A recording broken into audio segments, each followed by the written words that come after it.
poquito, un tema bastante presente, si se quiere, en la agenda, desde distintos puntos, ¿no? A favor, en contra, más o menos virulencia, pero un tema en general presente en la cuestión de las tecnologías de la comunicación, y en este caso encima con un tema muy de la semana, muy a flor de piel, que tiene que ver con el Ni Una Menos.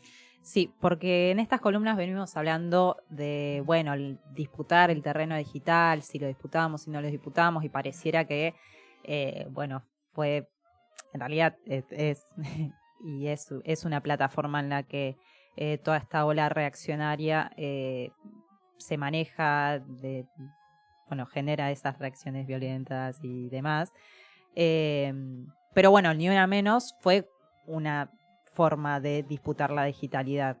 Entonces, pensar que es posible usarla como herramienta, no sé si hubiese sido lo mismo esa convocatoria si no hubiese estado el internet y las redes sociales ahí. Y eso es un poco lo que vamos a estar repasando hoy. Primero, arrancar sobre, el Ni Una Menos, cuándo surge la consigna, y para eso nos vamos a ir a Ciudad Juárez, a México, porque la consigna la crea Susana Chávez Castillo, que era una poeta y psicóloga ahí de México, de Ciudad Juárez, que a los 11 años empezó a escribir. Ella nació en el 74, creo, pero en los 90 empieza a recrudecerse la violencia en México, con el fortalecimiento de las redes de narcotráfico, el neoliberalismo ahí imponiéndose en toda la estructura económica, y empiezan a suceder muchas desapariciones y asesinatos de mujeres, sobre todo de pibas jóvenes que trabajaban en las maquiladoras que estaban ahí en Estados Unidos, porque Ciudad Juárez es ciudad frontera de México, de Estados Unidos y México comparten esa frontera, otras tantas, pero ahí muchas trabajaban ahí, empezaron a desaparecer, empezaron a aparecer muertas, entonces distintas agrupaciones feministas empiezan a motorizarse, a decir, che, ¿qué está pasando? Investiguen, desaparecen muchísimas mujeres, cientos de mujeres desaparecían.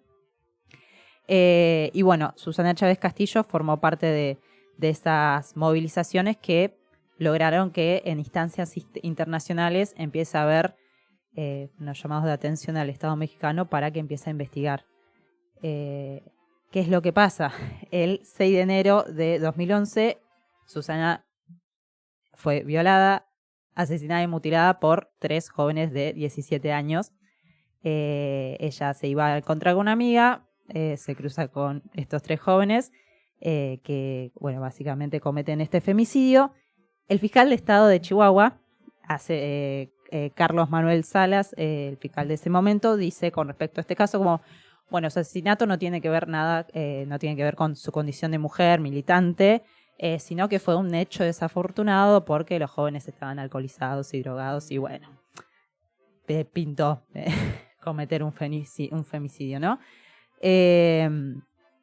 Entonces, ahí es como porque es algo como que se sigue sosteniendo, ¿no? Esta idea de pensar, ella salió a divertirse y pasó esto, fue un hecho que marcó, estamos viendo la foto, que marcó mucho, porque era justamente militante de esas causas. Recomiendo, fue la que creó el No le Ni Una Menos, sí, el Ni Una Mujer Menos, Ni Una Muerta Más, y básicamente sus poemas, sus escritos en las distintas movilizaciones se retomaban en consignas. Hay en internet un libro que recopila muchas de esas poesías, es el número 2, se llama Primera Tormenta, así que quienes quieran repasar esas poesías que escribía, les dedica mucho a las mujeres y sobre todo a las mujeres que mueren en manos de la violencia machista. Nos venimos a Argentina después de eso y estamos ya en marzo del 2015. Acá la consigna aparece con una convocatoria, una maratón de lectura en la plaza de la Biblioteca Nacional, que convocan a un grupo de periodistas, investigadoras, activistas, porque a principio de ese mes también había, o sea, ya se venían haciendo coberturas de los distintos casos, y bueno, estas periodistas, ahora vamos a ver si quieres poner el video, la cobertura que hizo Telan de ese día, y bueno, vamos a ir a ver a varias lecturas, una maratón de lecturas que convocamos con algunas otras compañeras y escritoras, que tiene que ver con decir basta a un conjunto de violencias ejercidas y sufridas por mujeres.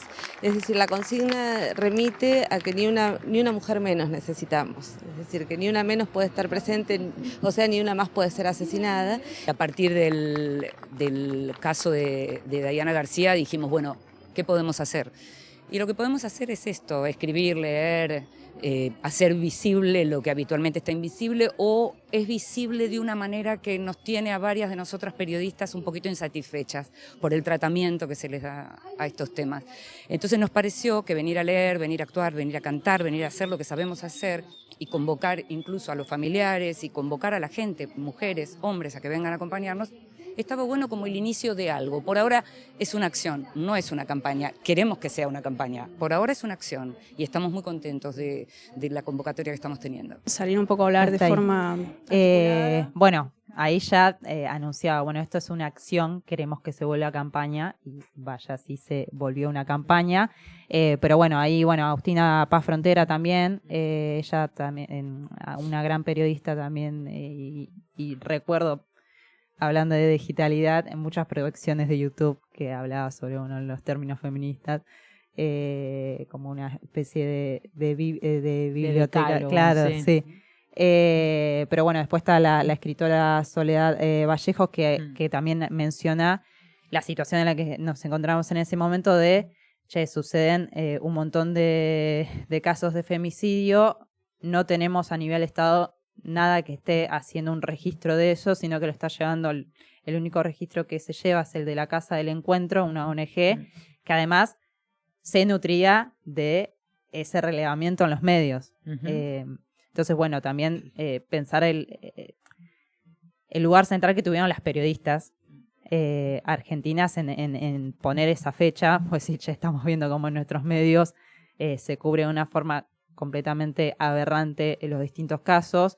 Sí, de hecho fue no hasta entonces, porque a veces sigue sucediendo, pero digo, había una naturalización de que los casos de femicidio se cubran en la sección de policiales, ¿no? Ni siquiera como una cuestión de la sociedad o de una problemática en sí misma, sino como homicidios o novelescos, bueno, como crímenes pasionales y todo esto. Y más que nada la trama por ahí más morbosa sí. Y chusma, sí. que la importancia que tiene, ¿no? Y justamente es muy tremendo porque estas periodistas que vos vas, que estaban en el video y que fuiste mencionando, son las que durante mucho tiempo y hasta el día de hoy, y más incluso hoy en día, son las que siguen sosteniendo de que de estos temas se hablen por lo menos en las primeras tapas o en los primeros medios de tirada nacional, donde por una cuestión, digamos, si se quiere una cuestión de negocio o económica, les da lo mismo si aparece o no aparece un femicidio.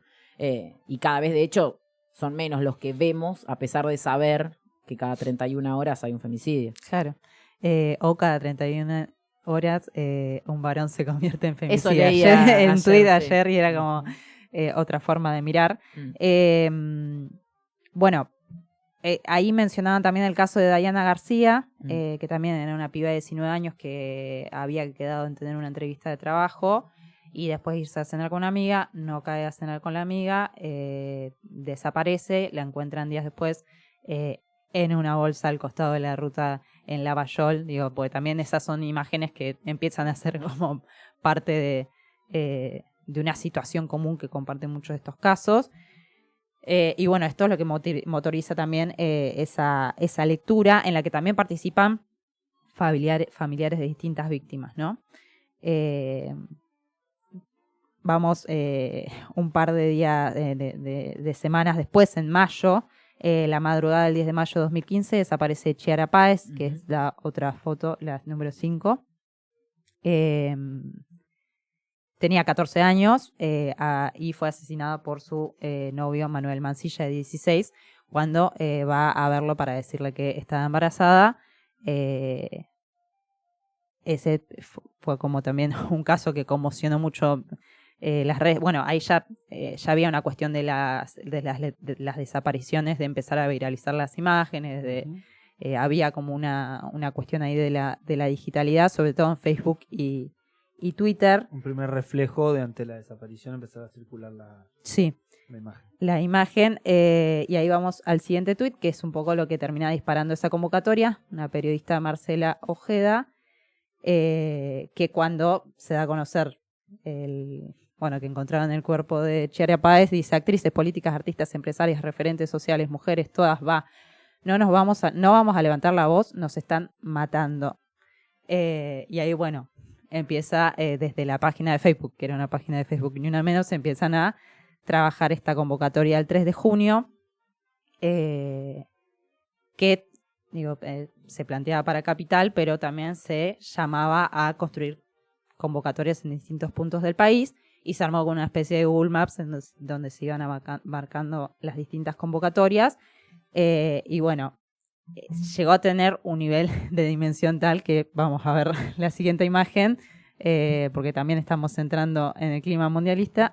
Leo Messi desde Barcelona, llamando o uniéndose a ese grito de ni una menos. No, también para ver lo que implicó esa primera convocatoria, que de hecho quienes estuvimos en esa plaza, porque acá en La Plata también fue muy masiva, era muy diversa. Entonces tenías a la señora que quizás se conmovía porque, bueno, era una noticia y cómo puede ser, y la chica, y después, bueno, organizaciones más feministas que venían desde hace tiempo, ¿no?, trabajando esto. Y que en ese momento se entendía, pero como algo súper básico de la conciencia humana, pensar que está mal matar mujeres, ¿no? Que parece que hoy en día hay que volver a discutirlo. O que no son responsables, ¿no? Que ese es el otro punto con el cual se ahonda hoy. Pero digo, una noción muy... Sí, pero que incluso hoy en día, digo, hay discursos que te cuestionan incluso, ¿no? El merecimiento de tal reprimienda como puede ser un femicidio, ¿no? Digo, por lo menos en el 2015 había un reflejo en el cual la noción básica de que está mal matar a una mujer era un poco más extendida, y en todo caso aquellos que no estaban de acuerdo se tenían que callar la boca, ¿no? Me parece que a 11 años de eso, como que uno siente que tiene que discutir incluso esa idea tan... femicidio. No, y ni siquiera, digo, si está bien o mal matar a una mujer, o sea, como que te... Muy básico. Volvés a incluso antes del 2015, me parece. Sí. Leía para hoy un artículo académico que escribe para que busque el nombre, que se me fue, que se llama Ciberactivismo, Praxis Feminista y Visibilidad Política en #NiUnaMenos, que escribe María Belén Rosales, que es, bueno, de la Facultad del Laboratorio de Géneros, Estudio de Género de la Facultad de Periodismo y Comunicación Social. Es un artículo de 2018. Pero bueno, habla un poco de esto, bueno, la digitalidad. Dice, tampoco hay que pensar que el Ni Una Menos nació porque se convirtió en un hashtag y se viralizó, sino que también anclarlo a toda esa genealogía de luchas del feminismo en Argentina que ya venía, digo, de los encuentros nacionales, de la figura de las madres y abuelas de Plaza de Mayo. Digo, todo eso fue necesario para que después surgiera Ni Una Menos. Digo, porque esa primera convocatoria a la maratón de lectura, tampoco fue una cuestión de viralización, sino que fue una actividad, bueno, fueron iniciativas, y esto también para pensar que, hay algo en el plano de la acción. Sí, hay algo en un momento que hace, hay algo en un momento que hace clic y que hizo clic, digamos, que capaz hacía 30 años que había feministas en la Argentina haciendo en los encuentros, pero hay algo en un momento que se conecta con otra cosa en el mismo momento y que puede generar lo que fueron las movilizaciones inmensas, de Ni Una Menos. Y es loco repasar también los distintos encuentros, los distintos documentos que se fueron construyendo en torno a esa convocatoria, porque bueno, también hablan digamos, siempre hay tensiones, siempre hay discusiones, digo, no es que las feministas todas pensamos lo mismo, hay distintas corrientes, hay feminismos más liberales, hay mujeres que no se conciben feministas, como son las mujeres antipatriarcales, sobre todo las mujeres originarias, porque el feminismo, convengamos que como palabra es una categoría más eurocéntrica del liberalismo, ¿no? Y bueno, ellas plantean la lucha antipatriarcal más que la lucha feminista. Bueno, pero bueno, eso empezó como a abrirse después de ese 2015, en donde esta autora plantea, bueno, no pensemos que salió por que apareció porque por un hashtag, pero que sí tuvo que ver con, acá particularmente dice, lo que las nuevas generaciones feministas han logrado en los contextos digitales es la posibilidad de compartir de forma amplificada e instantánea estrategias, contenidos, imágenes y diálogos de experiencias interconectadas. Porque también lo que empezó a aparecer después de ese primer Ni Una Menos, que hacía sobre todo énfasis en el femicidio como último eslabón de una cadena de violencias. De hecho, el primer documento no incluye la reivindicación del aborto legal. Claro. Porque había una resistencia de decir, bueno, esto, ¿qué tanto nos convoca o no? En el segundo ya sí. Y empiezan después, a lo largo de los años, a incluirse también otros colectivos que tienen que ver con este Ni Una Menos, que no solamente pensar en la mujer biológica, sino en pensar en las lesbianas, las trans, las travestis, no binarias, intersex. En todos esos colectivos que en definitiva también son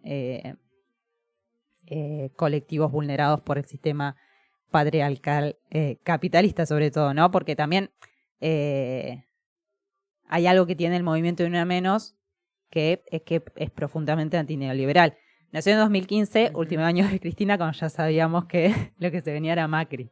Ya a esa altura, no había muchas chances de que se pudiese ganar. Y si no, lo que estaba encima era Scioli, así que... Sí, de hecho, el primer paro a Mauricio Macri lo organiza el movimiento de mujeres. Para que, también esto, bueno, cuando decimos este demendo que tengamos que explicar a esta altura, y bueno, hay un montón de violencia que existen, situaciones que nos parecen aberrantes, que tienen que ver porque el sistema sigue siendo el mismo. De hecho, se sigue profundizando en la lógica extractivista, saqueadora, en la que las vidas no valen, cualquier vida no vale, ¿no?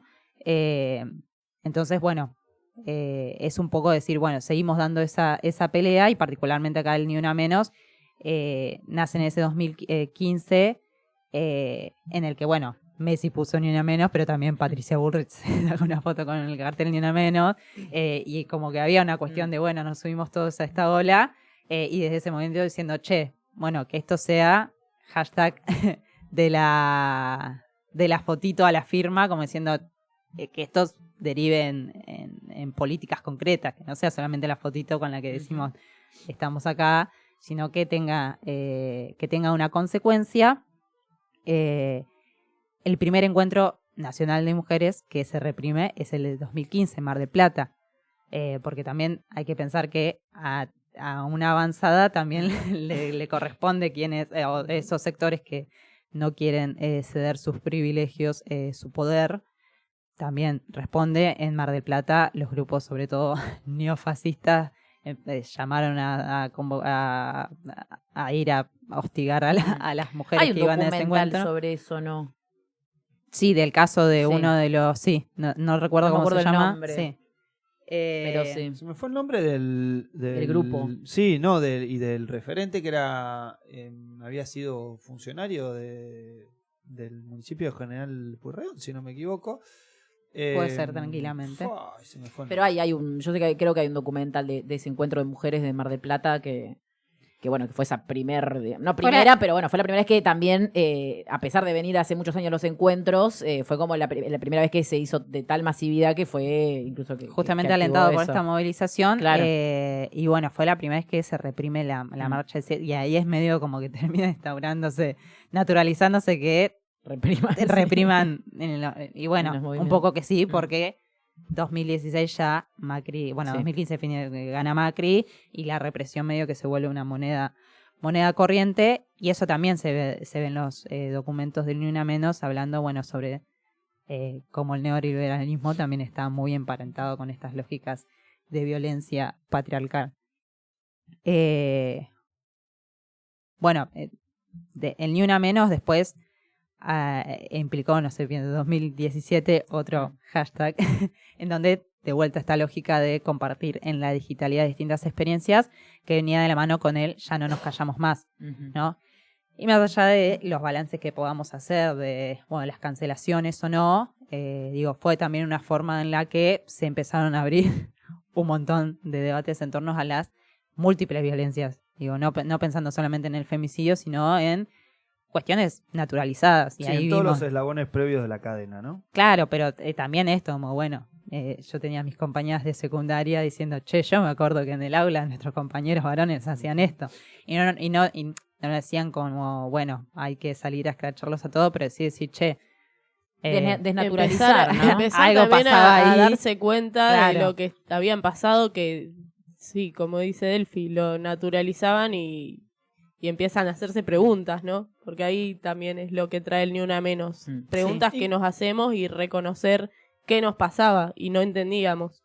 Incluso también la interpelación en este caso a los varones alrededor del accionar, ¿no? De lógica, incluso de dimensionar los valores culturales de crianza, ¿no? Esto es decir, el rol es determinado y esta dimensión que bueno, ha sido planteada también por muchas compañeras feministas alrededor de cuál es la cultura formativa de varones y una reflexión al respecto, algo que implicó no solamente en grupos estrictamente de amigos, sino incluso desde las propias organizaciones, tanto políticas, sindicales como sociales, una discusión transversal que incluso ha generado desmembramientos de organizaciones producto de violencias arrastradas sistemáticamente durante años, naturalizadas, incluso con roles preponderantes, ¿no? Con roles muy concretos de una sistematización de violencias ejercidas durante años, reconocidas por compañeras, compañeros y compañeros, y por ende denunciadas, cosa que generó todos esos fenómenos de estos por lo menos 4 años en los que quizá del 2015 a 2019 hay un nivel de discusión transversal alrededor de toda la vida y de cómo atravesaba esta discusión absolutamente todos los órdenes de la vida. Sí. Ahí también se hizo muy conocido un WordPress, una página que se llama justamente Ya no nos callamos más, en las que básicamente se armó como un... cada una podía subir su scratch. Por eso digo, bueno, hoy podemos discutir un montón de eso, pero bueno, también lo pensaba, también lo que reflejó es la carencia total de herramientas para poder abordar eso. Y bueno, ahí eso también disparó que, por ejemplo, en las facultades pensemos los protocolos, que los sindicatos, las organizaciones también piensen en esos protocolos. La convocatoria Ni Una Menos básicamente atravesó las organizaciones y ahí el papel de las compañeras diciendo, de las secretarías de género que estaban, pero que estaban en un lugar como, bueno, discuten género y ya, y nos joden a las conducciones, sobre todo masculinizadas, que tenían y bueno, siguen teniendo muchas de esas organizaciones. Sí, las editoras de género en los medios de las comunicación. Las editoras de género también. Alguna figura que ya hoy en día desapareció nuevamente. Totalmente. Bueno, entonces se movieron eso. Bueno, empezaba el Ya no nos callamos más. Cuando estuvo la discusión del aborto legal, también esto de discutir el niñas no madres. Bueno, después con lo de Telma, con el caso de Telma también. Fardín, el mirá cómo nos ponemos. Mirá cómo nos ponemos. Bueno, todo eso forma parte de una forma nuestra de habitar esa digitalidad. Y mirá qué importante que fue que incluso hasta podemos decir, bueno, mientras nosotras las pibas nos organizamos y pensábamos de qué forma proyectar o proponer, bueno, necesitamos estas políticas, necesitamos tener estas discusiones, necesitamos tener estos ámbitos, necesitamos llegar a ciertos lugares, medio que fue nuestro resguardo organizativo. Y bueno, ahí habrá que pensar qué es lo que pasó con los varones de ese momento, que fueron los que terminaron votando en su mayoría. Y estaba pensando cómo a la par de ese boom, digamos, tanto digital como territorial, digamos, de las discusiones de género, a la par se empezaba a gestar, ¿no? Este micromundo digital también, en gran medida, de varones que fueron, vos decías, Fran, interpelados, pero a la vez interpelados y que como conclusión de esa interpelación no fueron hacia un lugar de reflexión sobre la propia acción, sino de mayor resentimiento, ¿no? Todo lo que me pasa es culpa de estas que están haciendo esto, que nos acusan a todos los varones, que, digamos, más además, al contrario, mejor dicho, de haber habido un proceso de reflexión, fueron, conteniendo y sumando resentimiento y odio, algo que no solo lo lleva a votar a Javier Milei, sino que porque lo vemos en toda América Latina, más allá de aquellos que dicen, ay, bueno, no usen teoría de otros países pero eso es un fenómeno, digamos, latinoamericano, por lo menos, esos grupos que fueron construyendo a la par esa narrativa, estos lajes, que el otro día veíamos de dónde sale la guita, ¿no? Para los lajes, para los Nicolás Márquez, que a la par en la digitalidad misma daban ese debate, ¿no? Porque yo me acuerdo que mientras nosotros estábamos discutiendo el aborto, había videos de 1 hora de Agustín Laje hablando de la batalla de la ideología de género, de la amenaza del feminismo, de la amenaza de... Cuando eso se presentaba como marginalidad incluso. Bueno, ¿no? pero justamente ahí, claro, masivas. a la vez ahí se estaba generando algo que es también lo que tenemos hoy en día. No, obvio, y después eso, tenemos que seguir explicando, y sí, tenemos que seguir dando discusiones porque es básicamente la militancia, digo, si queremos transformar esto y revolucionarlo, y nos va a implicar ser insistentes y, discutir todos esos ámbitos. Y después el enemigo va también construyendo sus respuestas, ¿no? Laje fue eso, digo, un tipo que sus estudios básicamente fueron financiados por los think tanks yankees, digo. ¿No?